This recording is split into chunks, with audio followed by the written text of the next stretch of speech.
سوہن سنگھ اور موہن سنگھ نے ملکہ وکٹوریہ کے دور میں یہ شاندار حویلی بنوائی اپنے رہنے کے لیے. پھر ملک تقسیم ہو گیا. سوہن اور موہن تو غائب ہو گئے اور اس حویلی کو ایوان صدر بنا دیا گیا. 65 کی جنگ ایوب خان نے اسی عمارت کے کمروں میں لڑی. 71 کی جنگ یحییٰ خان نے یہیں کے لانز میں ٹہل ٹہل کے ہاری. فضل الہی چودھری نے یہی کہی 73 کے آئین کی منظوری دی ہوگی اور ضیاء الحق نے بھٹو کی پھانسی کے بلیک وارنٹ پہ اسی حویلی کے کسی کمرے میں دستخط کیے ہوں گے. پھر یہ عمارت ویران ہو گئی. 1998 میں یہاں دوبارہ زندگی نے انگڑائی لی. نواز شریف حکومت نے اسے پاکستان کی پہلی خواتین یونیورسٹی بنا دیا, فاطمہ جناح ویمن یونیورسٹی. شاید اس عمارت کا سب سے اچھا مصرف یہی تھا. آج یہاں 5 فیکلٹیز کے 16 شعبوں میں 5000 طالبات تعلیم حاصل کر رہی ہیں. آپ ظاہر ہے نیا خون ہے, نئی نسل ہے. آپ ہی کو آگے جا کے وہ کام کرنے ہیں یا نہیں کرنے جو میری نسل کر رہی ہے یا مجھ سے پچھلی نسل کر چکی ہے. آپ کو یہ جو میری نسل ہے یہ کتنی کامیاب یا ناکام نظر آتی ہے انفرادی طور پہ اور اجتماعی طور پہ اور قومی سطح پہ؟ جی میں اگر اس وقت یہاں پہ پاکستانی یوتھ کو ریپرزینٹ کر رہی ہوں تو ایک وہ شکایت جو مجھے آپ کی نسل سے ہے اور ہمیشہ سے ہے اور شاید میرے جیسے بہت سارے لوگوں کو بھی ہو سکتی ہے اور عین ممکن ہے کہ میں اس میں بہت بائسڈ بھی ہوں. مجھے آپ کی نسل سے یہ شکایت ہے اور میں معذرت کے ساتھ اگر کسی کے جذبات کو ٹھیس پہنچے تو پہنچائیے, ٹھیس پہنچائیے. آپ سے پچھلی نسل نے جس نے پاکستان بنایا, آپ کی نسل شاید اس کو اس طرح سے سنبھال نہیں پائی جس کا کہ آپ کو جو آپ پہ ذمہ داری عائد ہوتی تھی یا جو اس ملک کا حق بنتا تھا یا جو ان آباء و اجداد کا حق بنتا تھا جنہوں نے اتنی قربانیاں دے کر یہ ملک بنایا تھا. اب جب یہ ملک میرے اور میرے دوستوں کے ہاتھ میں آئے گا تو ہمیں یہ سوچنا ہے کہ ہمیں اب کہاں سے شروع کرنا ہے. ہمارے پاس کوئی بگننگ پوائنٹ ہمیں نظر نہیں آتا بہت دفعہ کہ ہم کہاں سے شروع کریں. وہ بنیاد جس پر کہ یہ ملک بنایا گیا تھا ہمیں ہلی ہوئی ملی ہے. ہم اس بنیاد پر ایک نئی عمارت کھڑے کرنے جا رہے ہیں عنقریب, بہت مستقبل میں ہم سب جب جائیں گے یہاں سے. کیا ہم اس کے اوپر ایک نئی عمارت کھڑی کر پائیں گے؟ کیا وہ عمارت اتنی مضبوط ہوگی کہ ہم سے پیچھے آنے والی نسلیں اس کے اندر رہ سکیں گی اور ایک مضبوط ملک ہم اپنے سے پیچھے آگے آنے والی نسلوں کو دے سکیں؟ محسوس کر رہے ہیں بہت حد تک. جی آگے. سر میں سندت منگش کمیونیکیشن سائنسز سے ہوں, بیچلرس کر رہی ہوں.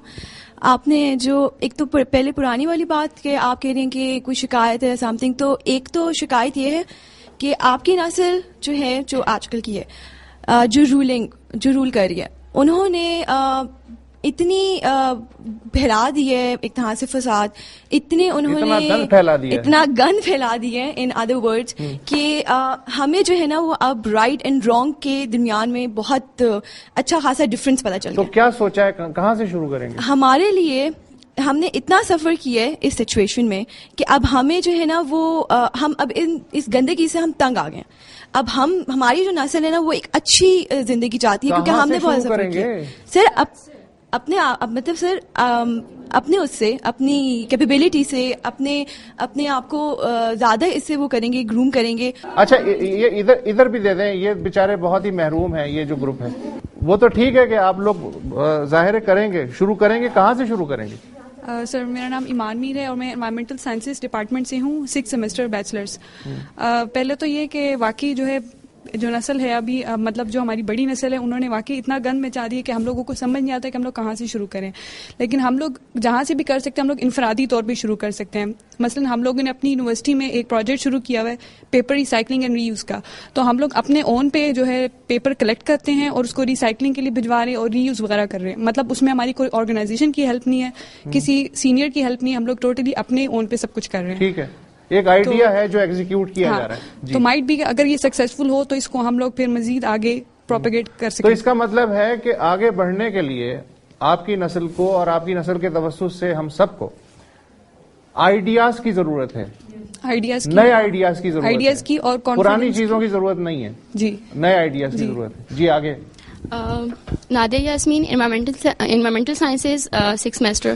یہاں پہ ایمان نے بات کی کہ ہم لوگ انیشیٹو لے رہے ہیں اور اپنی طور سے مطلب اپنی ایک پروگرس اسٹارٹ کر رہے ہیں, لیکن یہاں پہ ہمیں جو پرابلم فیس کرنا پڑتی ہے وہ یہ کرنا پڑتی ہے کہ ہمارے پیرنٹس کی طرف سے اور جو ٹیچرز وغیرہ ہیں وہ ہمیں باؤنڈ کرتے ہیں کسی لمٹ تک, کہ فار ایگزامپل اگر سبجیکٹ سلیکشن کی بات کرتے ہیں تو ہمارے پیرنٹس ہمیں چاہتے ہیں کہ جی میری بیٹی میڈیکل کرے, میڈیکل میں جائے, بیٹا انجینئرنگ کرے, اس طرح کی فیلڈز ہیں.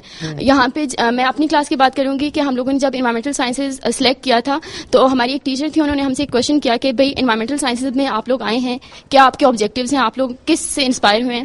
تو ہماری 80% کلاس تھی جس نے کہا ہے کہ جی ہم لوگ پری میڈیکل کے اسٹوڈنٹس تھے, تو ہم لوگوں کو میڈیکل میں ایڈمیشن نہیں ملا, so we have selected environmental sciences. Then 10% student تھے کہ جی ہماری فرینڈس آ رہی تھیں تو ان کے ساتھ جو ہے ہم بھی انوائرمنٹل سائنسز میں آئے ہیں. اور 10% اسٹوڈنٹس تھیں کہ جنہوں نے کہا تھا کہ انوائرمنٹل سائنسز ہمارا اپنا انٹرسٹ تھا اور اس لیے ہم لوگوں نے سلیکٹ کیا. تو 80% ہم لوگوں کو اپنے پیرنٹس کی آئیڈیاز کو لے کے چلنا پڑتا ہے کہ جی وہ چاہتے ہیں ہم سے ہم لوگ یہ گول اچیو کریں. سر ہماری ایز اے سوسائٹی آئیڈیلز بہت ہی ٹوسٹڈ ہیں. وی آر اے سوسائٹی جو کہ مرڈررس کو گلوریفائی کرتی ہے اور نوبیل لوریٹس کو آسٹرسائز کر دیتی ہے. بالکل. تو سر کوئی مثال دیں گی؟ سر عبدالسلام کو ہم نے ڈسون کر دیا, ڈاکٹر عبدالسلام کو, ٹھیک ہے. تو سر اس اور پوائنٹ قاتل کوئی؟ Sir you probably know who I am talking about. اچھا ٹھیک. تو جی تو اس سچویشن یہ بہت ہی بلیک سچویشن لگتی ہے ویئر یہ خوفناک سچویشن ہے. جی یہ خوفناک ہے. اس میں آپ ادھر ادھر بولتے ہوئے ذرا احتیاط کرتے ہیں کہ کوئی سن نہ لے. میرا نام سبیحہ ارشد ہے اور ایجوکیشن میں ماسٹرز کر رہی ہوں 5th سیمسٹر. آپ نے ابھی پوچھا کہ ڈر لگتا ہے. سر میں کہوں گی کہ ہم لوگ بہت کچھ کرنا چاہتے ہیں اور جو اس ٹائم کے اسٹوڈنٹس ہیں ان کے اندر بہت کیپیبلٹیز ہیں, وہ کرنا چاہتے ہیں, لیکن ہمیں ڈر لگتا ہے اپنے سسٹم سے, کیونکہ ہم لوگ اگر باہر جائیں گے تو ہمارا جو سسٹم ہے وہ ہمیں ایکسپٹ ہی نہیں کرے گا. ہم لوگ اکثر دیکھتے ہیں, ہم سے پوچھا جاتا ہے ہمارے ہیروز کون ہیں, تو ہم کن کو پورٹری کرتے ہیں. ہم وہی 65 کی وار کے جو ہم ہیں واریئرز یا غازی ہیں, شہید ہیں, ان کو اس کا کوئی ذکر ہی نہیں کرتا. سر ہم لوگ صرف ہمارا ویژن اتنا سا رہ گیا ہے کہ ہمارے جو ہیروز ہیں صرف وہی ہیں جو میدان جنگ میں لڑتے ہیں, یا تو شہید ہوتے ہیں یا پھر غازی گھر لوٹتے ہیں. سر ہم لوگوں کو اپنا ویژن کلیئر کرنا ہے اس وجہ سے کیونکہ ہم لوگ پھر آگے بڑھ نہیں سکتے. پاکستان میں اتنا ٹیلنٹ ہے, اس کے علاوہ یہ آپ نے بالکل الگ بات کی ہے. جو میں نے اب تک جو گفتگو ہوئی ہے مختلف یونیورسٹیوں میں, کسی نے یہ پوائنٹ نہیں اٹھایا تھا کہ ہر چوک پہ آپ کو میزائل نظر آئے گا, چاغی پہاڑ نظر آئے گا, اور کسی فوجی کے نام پہ ہوگی. کیا واقعی میں جاننا چاہتا ہوں کہ اور کون کون سے ہیروز ہیں جن کو اسی طرح ان کے چوکوں میں نام بھی رکھے جا سکتے ہیں نئی نسل کو؟ سر ہیروز ہر فیلڈ میں ہیں. اگر آپ دیکھیں آرٹس کی فیلڈ میں دیکھیں تو گلجی ہماری ہیرو ہیں. اگر آپ کسی اور پوئٹری کی فیلڈ میں دیکھیں تو اتنے سارے پوئٹس ہیں. تو ہم ان کو ایز اے ہیرو کیوں نہیں پورٹری کرتے اور ان کو آئیڈیلائز کیوں نہیں کرتے؟ وجہ کیا ہے؟ یہ سوسائٹی جو ہے سوسائٹی, انہوں نے جیسے یہاں سے کسی نے سسٹم کی بات کی, سسٹم ہمارا خراب نہیں ہے. سسٹم یہاں جو ہے بہت سارے ایسے ملک میں سیم سسٹم چل رہا ہے, لیکن یہاں کے لوگ خراب ہیں. اور لوگ کون ہیں جو سسٹم چلا رہے ہیں؟ وہی آپ کی اس کی جنریشن میری نسل.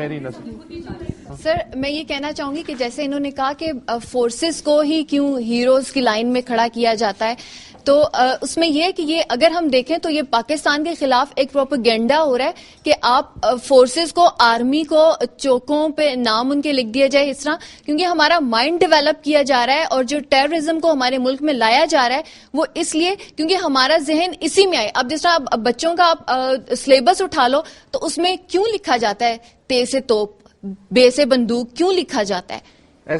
ایسا ہے. اچھا, وہاں پر ہے, اور وہ اسی لیے کیونکہ ان کا جو مائنڈ ہے وہ ٹیررزم کی طرف لایا جائے.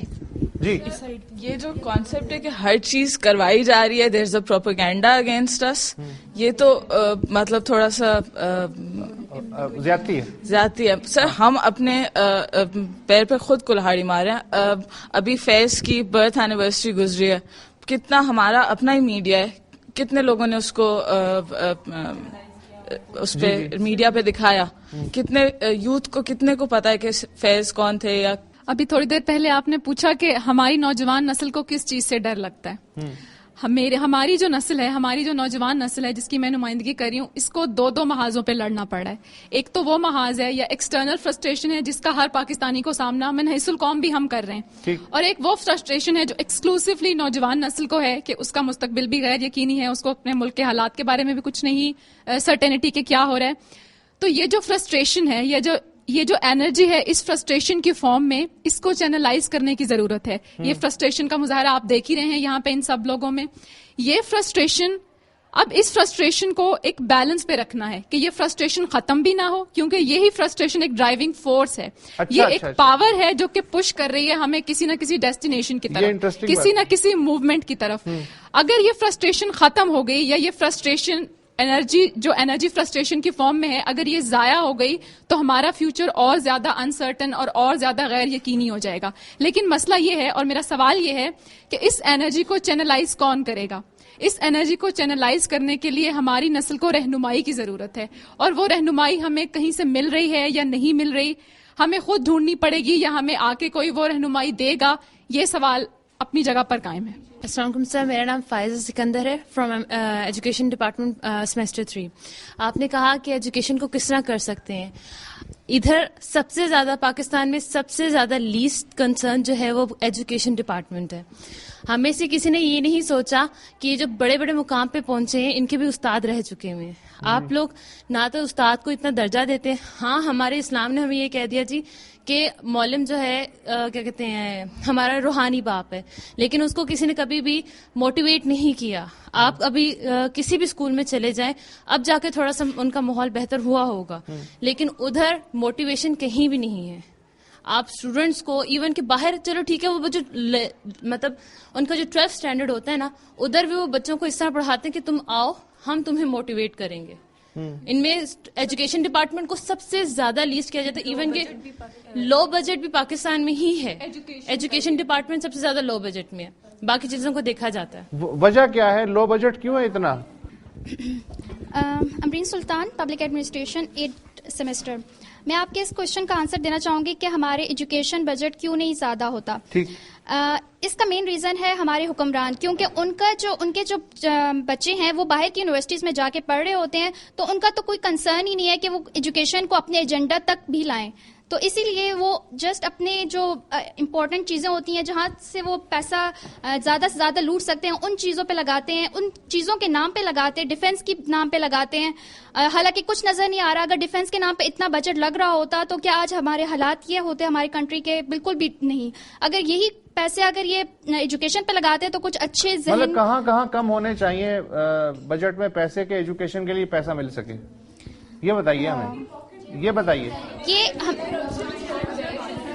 ہمارے ایک جی دیکھیں, ہمارے جو مختصراً کہاں کٹوتی ہونی چاہیے کہ ایجوکیشن کے لیے پیسہ مل سکے؟ سر آپ کے ذہن میں ہے کوئی بات؟ اگر نہیں ہے تو آگے بڑھا دیں. جی میں اس بات پہ تو نہیں کہنا چاہتی, میرا ایک اور پوائنٹ آف ویو ہے کہ میڈیا کے لحاظ سے کہ جب ہم لوگ کوئی بھی ایشو ہوتا ہے ہماری کنٹری میں, آج کل زیادہ تر ٹارگٹ کلنگ یا ہر بندہ اپنے بدلے خود لے رہا ہے. تو میں ایک ایگزامپل دوں گی, سیالکوٹ میں وہ 2 بھائیوں کی بات. اسی ویک میں ہر نیوز چینل میں ہر پروگرام میں اس ایشو کو دکھایا گیا, اس کی ہر بات دکھائی گی. لیکن آج میں پوچھوں گی کہ آپ لوگ یہ بتائیں ابھی تک کچھ ہوا ان کا؟ ابھی تک کچھ بھی نہیں ہوا ہوگا, کیونکہ اس بات کو وہیں پہ اسی 1-2 ہفتے میں اس کو بہت دکھاتے ہیں ہر ایشو کو, لیکن اس کے اینڈ تک نہیں جاتے ہیں. یہ ادھر بڑھا دیجئے. ہاں جی, کہاں کٹوتی ہونی چاہیے ایجوکیشن کا بجٹ؟ سر سب سے پہلے تو جو ہمارے پولیٹیکل لیڈرز کے دورے ہی ختم نہیں ہوتے, وہ عام جو ایئر لائنز جا رہی ہوتی ہیں وہ ان پہ کیوں نہیں جاتے؟ سب سے پہلے تو یہاں کٹوتی ہونی چاہیے. اس کے بعد جو ان کی جتنی بھی جائیدادیں جو کہ تحت نگاہ ہیں وہ ختم ہی نہیں ہوتی. ان کی وہاں تک جو عام پرسن کے لا بنے ہوتے ہیں کہ اتنی پراپرٹی وہ بندہ رکھ سکتا ہے اتنی ہونی چاہیے. وہ اپنے سب رشتہ داروں ایون کے ملازموں کے نام بھی جب جو ہے وہ انویسٹیگیشن ہوتی ہے کروا دیتے ہیں. میرا پھر وہی سوال ہے, کہاں کٹوتی ہونی چاہیے کہ ایجوکیشن کے لیے میسر آ سکیں وسائل؟ So first of all corruption control ہونی چاہیے. اچھا, جو گولز سیٹ ہو رہے ہیں وہی اچیو ہوں گے تو کچھ تو انیشیٹو آئے گا. For example primary education achieve کرنی تھی 2015 تک, let all student will be primary educated. Achieve ہو رہا ہے؟ نہیں. سب سے پہلے کرپشن سٹاپ کرو. جتنا بھی بجٹ ایلوکیٹ ہو رہا ہے کچھ تو ہو رہا ہے نا, بالکل نیل تو کنڈیشن نہیں ہے. سب سے پہلے جو کرپشن کنٹرول کرو تاکہ جو اسپینڈ کر رہے ہیں وہ تو اچیو کر سکیں. بالکل کرپشن کنٹرول کریں. سیکنڈلی جو ٹیکس کا سسٹم ہے وہ اسٹرانگ ہونا چاہیے کہ جو ہم ٹارگٹس سیٹ کرتے ہیں وہ اچیو کریں. یہ نہیں کہ ہمارے ٹیکس کے گیپ ہر سال بڑھتے جا رہے ہیں. یہ ایک اچھی پرپوزل ہے. مختصراً سر جو آرمی کی لگژریز ہیں سر تھوڑا سا کٹ آف اگر کر دیا جائے بجٹ تو, کیونکہ سر جو ایک عام شہری ہے اس کو بھی وہی پرابلمس ہیں, لیکن پرابلم یہ ہے سر کہ ان کی بات آگے تک نہیں پہنچ سکتی اس لیے کہ آرمی جو ہے سر اس نے ڈومیننٹ کیا ہوا ہے سر. کچھ حد تک سر ہم یہ نہیں کہہ رہے کہ ٹوٹلی کٹ آف کر دیں, ہماری سیکورٹی کا بھی پرابلم ہے, لیکن سر کچھ جو ہے اس میں ریلیف ضرور کرنا چاہیے for the common person of the society. Thank you sir. جو سب نے یہاں پر بات کہی میرے خیال سے ایک قوم کے لیے جو سب سے اہم بات ہے کہ ایجوکیشن کا بجٹ زیادہ کرنا ہے یا ملٹری کا کٹ ڈاؤن کرنا ہے, ہمیں سب سے پہلے اپنی ترجیحات کا تعین کرنا پڑے گا. اور ان ترجیحات کا تعین کس کو کرنا ہے یہ بھی اپنی جگہ ایک اہم سوال ہے. نہیں تو اس کا جواب بھی تو دیں, اہم جواب بھی تو دیں. سر یہ تو جو پالیسیز بنا رہے ہیں ان کی ترجیحات کیا ہیں اس کے اوپر ڈیپینڈ کرتا ہے سارا, کہ کیا وہ ملک کے لوگوں کی نمائندگی کر رہے ہیں یا وہ اپنے ہی انٹرسٹ کو پورا کرنے کی کوشش کر رہے ہیں. جی Anam Iftikhar, gender studies department, semester 8. میں جسٹ ایجوکیشن کے بارے میں ایک چھوٹا سا پوائنٹ ایڈ کرنا چاہتی ہوں کہ جو بجٹ ہم چاہ رہے ہیں کہ بڑھ جائے ایجوکیشن کا وہ تو ایک الگ بات ہے, وہ تو ریکوائرڈ ہے, لیکن جو لگ رہا ہے وہ صرف کوانٹٹی کی بیس کے اوپر اس کو نہ کریں بلکہ کوالٹی آف ایجوکیشن جو ہے وہ سب سے زیادہ امپورٹنٹ ہے. کوالٹی آف ایجوکیشن ٹھیک نہیں ہے. نہیں, کوالٹی ٹھیک نہیں ہے, وہ صرف کوانٹٹی. یہ بات نہیں ہے کہ آپ 10 اسکولس بنا دیں 15 اسکولس, بٹ جو آپ کے پاس 5 اسکول ہیں ایٹ لیسٹ اس میں ایسی ایجوکیشن ہونی چاہیے کہ اس اسکول سے ہر بچہ جو ہے وہ کسی بہترین پروفیشن کی طرف جو ہے وہ گائیڈ کرے. Thank you. Fatima Jinnah women university کی لڑکیوں, میں ظاہر مجبور ہوں, پروگرام کا ایک وقت ہوتا ہے, اسے وائنڈ اپ بھی کرنا ہوتا ہے, لیکن آپ سے گفتگو کر کے بہت اچھا لگا. ناظرین اور سامعین فیصلہ کریں گے کہ انہیں یہ گفتگو کیسی لگی. ظاہر ہے کہ بہت سے ہاتھ کھڑے رہ گئے, کچھ ایڈ کرنا چاہ رہے تھے, کچھ سوالوں کے جواب دینا چاہ رہے تھے, لیکن وقت کا قزاق وہ میرے پیچھے کنپٹی پہ پستول لے کے کھڑا ہوا ہے, اس لیے میں پروگرام یہیں وائنڈ اپ کر رہا ہوں. آپ سب کا بہت بہت شکریہ.